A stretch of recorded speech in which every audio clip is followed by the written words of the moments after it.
Jessica Brevort, and this is Kitchen Table Productions, a show all about living well with low carb. Well, last week I promised you Mediterranean chicken, and this week I'm going to deliver. We've got a great roasted chicken with Mediterranean spices that is just fabulous. It's also easy, and I'm going to show you how to make that right now. Okay, here's my cooking vessel. It's a nice large one. It's got this top that fits over it, and I've already checked to make sure my chicken actually does fit in this. I'm just going to first lightly coat it with just a little bit of oil, about a tablespoon or so.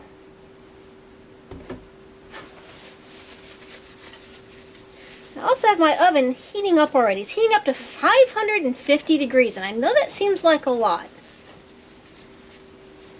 But I want to start off giving this chicken a nice brown outer crust. We're going to start off with a really high heat, and then we're going to cut it down. Alright, now here's my bird. This is a large 7-pound roasting chicken. Looks a bit like a small turkey, doesn't it? Just like a small turkey, it comes with this little pop-up timer. I'm going to ignore this. I've got my own temperature thermometer thing. And just like a turkey, it's got that bag of giblets hiding in the cavity. I keep my sink clean, scrupulously clean at all times, so I can do things like prepare meat in it. I want to give him a good wash all over, inside and out. Pull off any little pin feathers that might be remaining. Now, if you wanted to, you could remove the skin. I don't. I like a nice, crunchy, yummy, delicious brown skin on mine. Being a low carber, I'm certainly not afraid of the fat. There we go. Now I just want to pat him dry. I want to just pat him dry with these paper towels. Paper towels are good. You can just throw them away when you're done.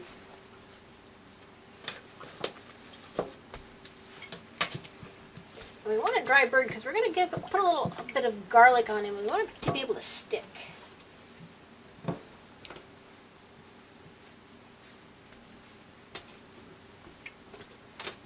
Just like I would for a turkey, I'm going to take these wings, put it back behind the breast.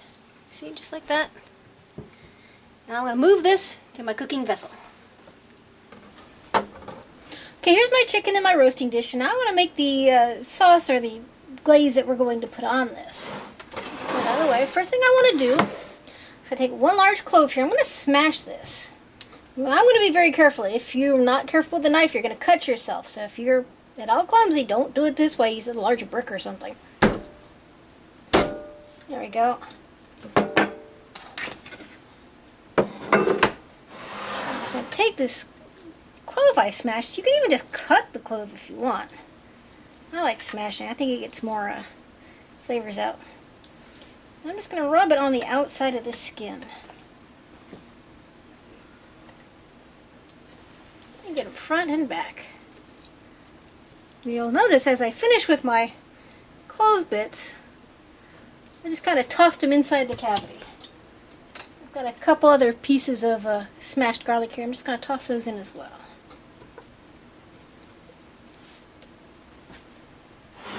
Push this out of the way. So next I'm going to make the glazing sauce. I've got 2 tablespoons of extra virgin olive oil. And I'm going to add to that some herbs here. I've got about, 1 tablespoon or so of fresh tarragon. I've minced this myself. Put that right in the olive oil. And with that, I'm going to add a teaspoon of dried ground sage. I think the ground works better for this application than the fresh, but you can use it if you want. And I'm going to give this a little mix, just to get it started here. Because the next ingredient is not going to want to get along with the other 2. This is so fragrant. I'm using 6 tablespoons of balsamic vinegar. Now, balsamic vinegar does have sugars in it. This particular brand is 4 carbs for a tablespoon. I'm using 6 tablespoons. That's 24 carbs. Please note, not all of that is going to end up inside of me. This is about the only significant source of carbs in this recipe.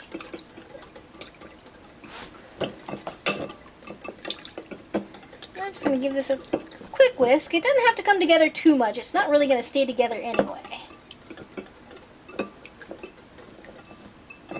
That looks pretty good. And now I'm just going to pour this all over my chicken. Whoa, look at it go. Mmm.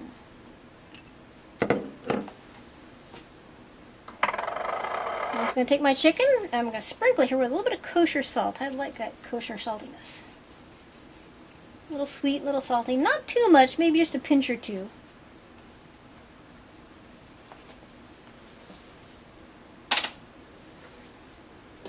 I also have these 4 small potatoes. Now these are not for me.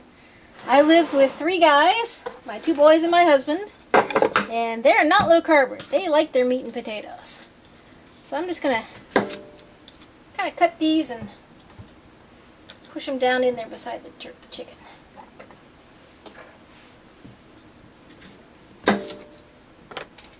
And last but not least, I actually have some Kalamata olives. These are like the ones I used last week in my salad.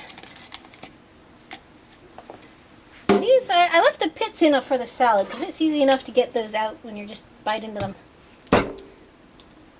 But for this, I'm going to go ahead and smash the olive just to get out the pit. That's easy enough to do. And then just kind of toss it in beside my chicken. You can buy these pre-pitted a lot of times. I don't trust most olive pitters. It's always that warning, may contain pits or parts of pits. It just makes me cringe. Alright, this is almost ready to go into my oven. The last thing I want to do is I'm going to insert my own probe thermometer. Probe thermometers are great. They give you much better, more accurate readings than the old pop-up. I want to go in probably about the thickest part of the breast without hitting any of the bones. It's probably about that deep or so. There we go, that feels pretty good. And now I'm going to move this into my oven. It's set right now, it said for 550 degrees. I'm going to start it off there probably for about 15 or 20 minutes or so, and then I'm going to put my lid on and cut it down. Alright, here's my chicken. Ooh, it's looking good. It's got some nice color developing on it already. Now I'm just going to take this top. You'll notice I've got it sitting here in the oven with my chicken. There's great thermal reasons for that. You don't want to put a cold top onto a hot bottom. You're just as likely to crack it. So, turn this. Now I'm going to cook this into an internal temperature of about 165 or so. The government recommends 185. If you do everything the government says, then sure, by all means, go ahead and do that. You'll have a nice, safe bird, but in my opinion, it ends up a little bit dry. It's all up to you. You decide what you want to do. In addition, I'm also dropping my oven's temperature to 350 degrees. Just like that. There is our delicious chicken. It's cooked about 1 hour total. It's not quite done yet. We still need to take it out and let it rest for a good 20 minutes before we cut into it. There'll be some carryover cooking time. It'll give time for those juices to even out so that when we cut into it, the juices won't just run out all over the place. Here is our finished roasted chicken, all nice and ready to go. I know it looks rather dark. Remember, we coated it with balsamic vinegar, which is rather dark. It's not burnt. It's, believe me, nicely well flavored there, nicely cooked. It's always a good idea when you're cooking chicken, not only to test the doneness of the breast meat, which is what we were checking for, but also the thigh meat as well. If you get to the point where you've taken it out of the oven and your breast meat is done, but your thigh meat needs to come up a few more degrees, you can always carefully cut off your thighs and drumsticks and put them back into the oven for a few more minutes. Thigh temperature should usually read about 185 when done. Now, since most of the carbs are in that balsamic vinegar, and there's not going to be a lot of balsamic vinegar per serving, you could probably estimate this at about, 4 carbs or so per serving. If that. Now, that's being, generous with the carbs. Well, that's Mediterranean chicken. It is almost no carbs at all. Just stay away from those potatoes. Those aren't for you. Those are for your guests and the other people you live with, okay? If you wanted to, I suppose you could substitute either some parsnips in there or some turnips. You know, something else that's kind of a root vegetable that would cook just about as long as potatoes. Those would be my 2 suggestions for that. That's all I've got for today's show. For this recipe and many others, please visit my website, kitchentableproductions.net. I'm Jessica Brevort, and this has been Kitchen Table Productions.